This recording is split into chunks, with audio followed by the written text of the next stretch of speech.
വടക്കൻ ഗാസയിലെ ജബലിയ പ്രദേശത്തെ വീടിന് നേരെ നടന്ന ആക്രമണത്തിൽ ഒരു കുടുംബത്തിലെ 9 പേർ കൊല്ലപ്പെടുകയുമുണ്ടായി. ഒരു കുടുംബത്തിലെ 9 പേർ കൊല്ലപ്പെട്ടതായി ആരോഗ്യ മന്ത്രാലയത്തിന്റെ അടിയന്തര സേവന വിഭാഗം അറിയിച്ചു. ജബലിയയിൽ തന്നെ ഉണ്ടായ മറ്റൊരു ആക്രമണത്തിൽ 7 കുട്ടികളും സ്ത്രീയും ഉൾപ്പെടെ 10 പേർ കൊല്ലപ്പെട്ടു. മധ്യ ഗാസയിൽ നടന്ന 3 വ്യത്യസ്ത ആക്രമണങ്ങളിലായി കുറഞ്ഞത് 12 പേർ കൊല്ലപ്പെട്ടതായും ആശുപത്രികൾ അറിയിച്ചിരുന്നു.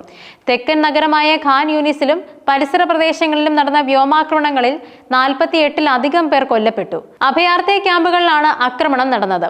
മരിച്ചവരിൽ പകുതിയിലധികം പേരും സ്ത്രീകളും കുട്ടികളുമാണെന്നാണ് നാസർ ആശുപത്രിയിലെ ഡോക്ടർമാർ പറയുന്നത്. 3 മാധ്യമപ്രവർത്തകരും കൊല്ലപ്പെടുകയുണ്ടായിരുന്നു. ഖത്തറിൽ നടക്കുന്ന ചർച്ചകൾ 2 മാസത്തെ വെടിനിർത്തൽ ഉറപ്പാക്കുന്നതിനാലാണ് ശ്രദ്ധ കേന്ദ്രീകരിക്കുന്നതെന്നും റിപ്പോർട്ടുകളുണ്ട്.